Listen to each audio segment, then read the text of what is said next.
नमस्ते बच्चों, नमस्ते पेरेंट्स। आज हम लोग हिंदी वर्णमाला को इंग्लिश में कैसे लिखते हैं इसे जानेंगे। तो चलिए शुरू करते हैं। स्वर, वॉवेल्स। सबसे पहले स्वर के विषय में जानेंगे, इसके बाद कॉन्सोनेंट्स के विषय में। अ को इंग्लिश अल्फ़ाबेट ए से लिखते हैं। आ को इंग्लिश अल्फ़ाबेट ए और डबल ए दोनों से लिखते हैं। आगे मैं आपको इसे अच्छी तरह से क्लियर कर दूंगी। छोटी ई को इंग्लिश अल्फ़ाबेट आई से लिखते हैं। बड़ी ई को इंग्लिश अल्फ़ाबेट डबल ई से लिखते हैं। छोटा ऊ को इंग्लिश अल्फ़ाबेट यू से लिखते हैं। बड़ा ऊ को इंग्लिश अल्फ़ाबेट डबल ओ से लिखते हैं। री को इंग्लिश अल्फ़ाबेट आर आई से लिखते हैं।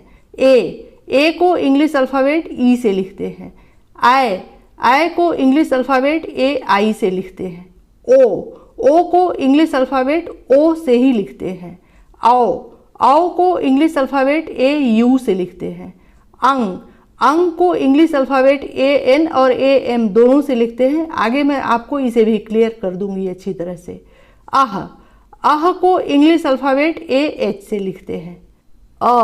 हिंदी वर्णमाला में अ के लिए इंग्लिश अल्फ़ाबेट ए का यूज किया जाता है। हिंदी वर्णमाला में जब हम किसी भी व्यंजन वर्ण कॉन्सोनेंट्स का उच्चारण करते हैं तो उसके साथ साथ अ की ध्वनि साउंड निकलता है, जैसे क, ख, ग, घ।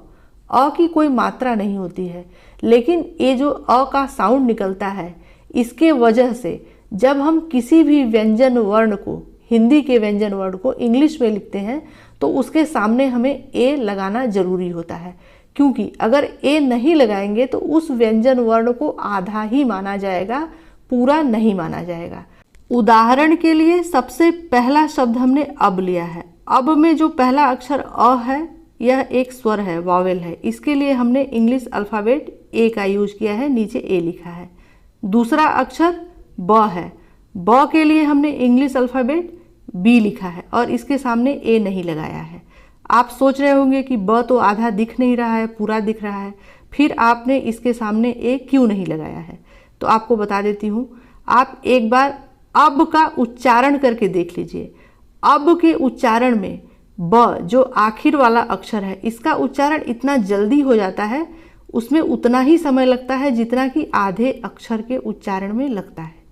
इसलिए जब भी बिना मात्रा वाला शब्द हो तो उसका आखिरी अक्षर जो है, जैसे कि इसमें ब है, तो उसके सामने हमें ए लगाने की ज़रूरत नहीं होती है, क्योंकि अगर आप ए लगाएंगे तो उसका उच्चारण या तो बहुत लंबा खींचकर करना पड़ेगा, जैसे अ ब इस तरह से, या फिर वह अबा हो जाएगा। दोनों ठीक नहीं है। इसलिए जब भी बिना मात्रा वाला शब्द आए तो आखिरी अंतिम अक्षर के सामने ए लगाने की ज़रूरत नहीं होती है। उदाहरण के लिए दूसरा शब्द हमने घर लिया है। घर को भी हमने ठीक उसी प्रकार से, उसी नियम का पालन करते हुए लिखा है जिस तरह से अब लिखे हैं। तो घर लिखने के लिए GHA से घ पूरा। र लिखने के लिए हमने आर लिया है और आर के सामने ए नहीं लगाया है। आप एक बार घर का उच्चारण करके देख लीजिए। घर, इसमें घ का तो उच्चारण करने में पूरे अक्षर जितना समय लगता है, लेकिन र का उच्चारण बहुत जल्दी हो जाता है। उतना ही समय लगता है जितना कि आधे अक्षर के उच्चारण में लगता है। इसलिए घर को इंग्लिश में लिखेंगे GHAR। इसी तरह से हमने चल, तीसरा उदाहरण, तो च के लिए हमने CHA और ल के लिए L लिखा है और उसके सामने ए नहीं लगाया है। अब, घर, चल, ये तीनों उदाहरण जो हैं यह बिना मात्रा वाले शब्द हैं। इसलिए आखिरी अक्षर के सामने हमें ए लगाने की ज़रूरत नहीं होती है। आप तीनों को एक बार इस तरह से मिलाकर पढ़ें। अब, घर, चल। देखिए, जो तीनों का आखिरी अक्षर आएगा, जैसे कि ब, र और ल, इसका उच्चारण बहुत जल्दी हो जाता है। दूसरा स्वर वॉवेल आ है। आ लिखने के लिए इंग्लिश अल्फ़ाबेट सिंगल ए और डबल ए दोनों का यूज किया जाता है। अब मैं आपको बताती हूँ कि कहाँ पर सिंगल ए का यूज करना चाहिए और कहाँ पर डबल ए का यूज करना चाहिए। उदाहरण के लिए हमने एक शब्द आग लिखा है। आग में आप देख सकते हैं कि जो पहला अक्षर है यह आ है, आ वॉवेल है, तो इसके लिए हमने डबल ए लिखा है। और जो दूसरा अक्षर है वह ग के लिए हमने जी लिखा है। ग अक्षर जो है यह बिना मात्रा वाला अक्षर है, इसके साथ कोई मात्रा नहीं है, इसलिए हमने जी के बाद ए नहीं लगाया है। तो आग को अगर हमें इंग्लिश में लिखना है तो किस तरह से लिखेंगे? डबल ए जी, आग। दूसरा उदाहरण हमने काम में आप देख सकते हैं कि जो पहला अक्षर है वह स्वर वावेल नहीं है, वह कॉन्सोनेंट व्यंजन है और क के साथ आ की मात्रा लगी हुई है। तो यहाँ पर हमें सिंगल ए का यूज करना चाहिए।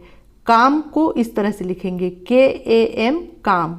म जो है वह बिना मात्रा वाला अक्षर है, इसलिए म के साथ एम के साथ हमें ए लिखने की कोई ज़रूरत नहीं है। काम को आप इस तरह से भी लिख सकते हैं KAM। काम लिखने का यह तरीका भी एकदम सही है, लेकिन ज़्यादा प्रचलन जो है वह सिंगल ए के साथ ही लिखने का है। इसी तरह से तीसरा उदाहरण हमने नाना लिया है।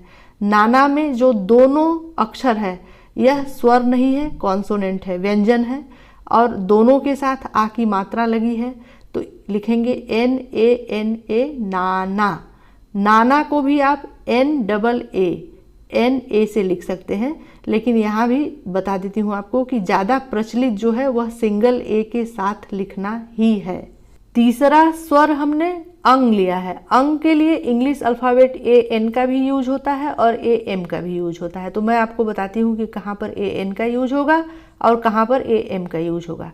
उदाहरण के लिए हमने पहला शब्द अंग लिखा है। अंग का एक बार आप उच्चारण करके देख लीजिए, अंग।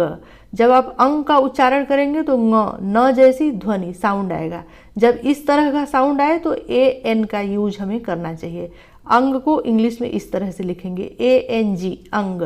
दूसरा शब्द हमने गंगा लिया है। गंगा का भी उच्चारण कीजिए आप, गंगा। यहाँ पर भी जब गंग का उच्चारण कर रहे हैं तो अंग, न जैसी ध्वनि साउंड आ रहा है, तो यहाँ पर भी AN का यूज होगा।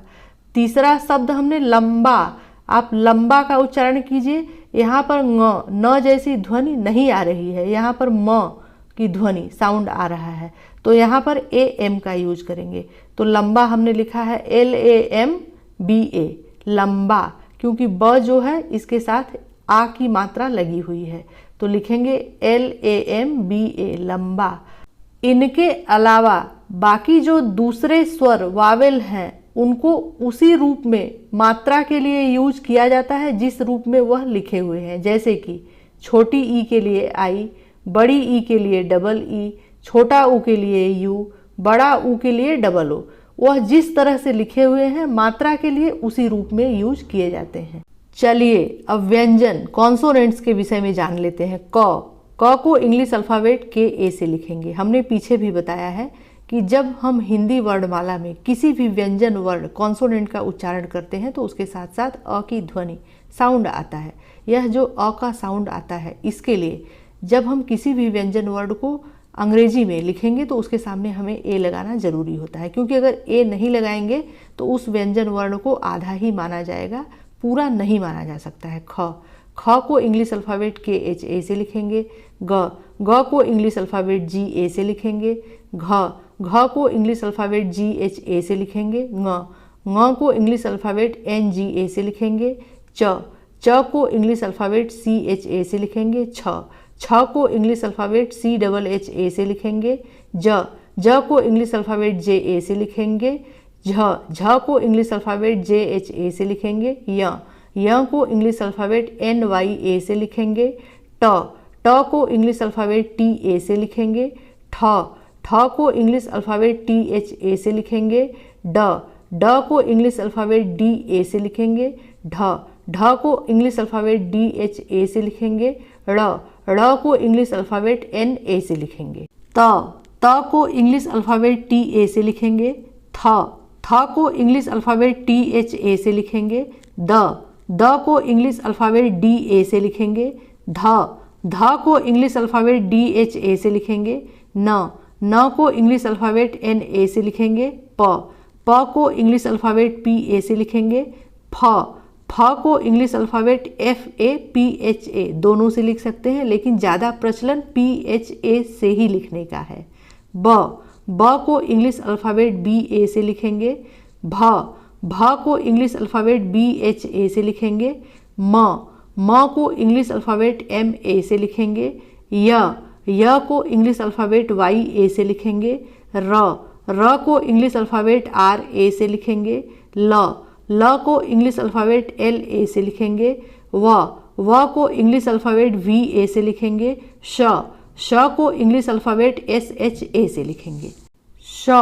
श को इंग्लिश अल्फ़ाबेट SHA से लिखेंगे। स को इंग्लिश अल्फ़ाबेट SA से लिखेंगे। ह को इंग्लिश अल्फ़ाबेट HA से लिखेंगे। क्ष को इंग्लिश अल्फ़ाबेट KSHA से लिखेंगे। त्र को इंग्लिश अल्फ़ाबेट TRA से लिखेंगे। ज्ञ को इंग्लिश अल्फ़ाबेट GYA से लिखेंगे। श्र को इंग्लिश अल्फ़ाबेट SHRA से लिखेंगे। हिंदी में बहुत से ऐसे दो व्यंजन वर्ण कॉन्सोनेंट हैं जो इंग्लिश के एक ही अल्फ़ाबेट से लिखे जाते हैं, जैसे TA से ट और त दोनों लिखे जाते हैं। THA से ठ और थ दोनों लिखे जाते हैं। DA से ड और द दोनों लिखे जाते हैं।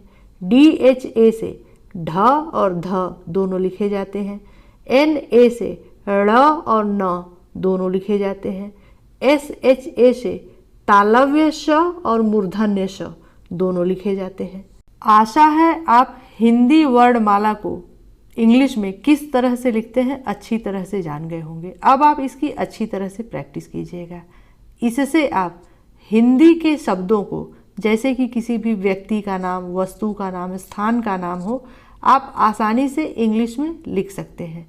यह बस हिंदी के शब्दों को लिखने में ही यूज किया जा सकता है। इससे आप इंग्लिश वर्ड्स को नहीं लिख सकते हैं, जैसे कि केमिकल, मशीन, निमोनिया, इस तरह के वर्ड्स को आप नहीं लिख सकते हैं। यह बस हिंदी के जो शब्द हैं उन्हीं को लिखने में इनका इस्तेमाल किया जा सकता है। अगर वीडियो अच्छा लगा हो तो वीडियो को लाइक, शेयर और सब्सक्राइब जरूर कीजिएगा। मिलते हैं अगले नए वीडियो में। जय हिंद, जय हिंदी।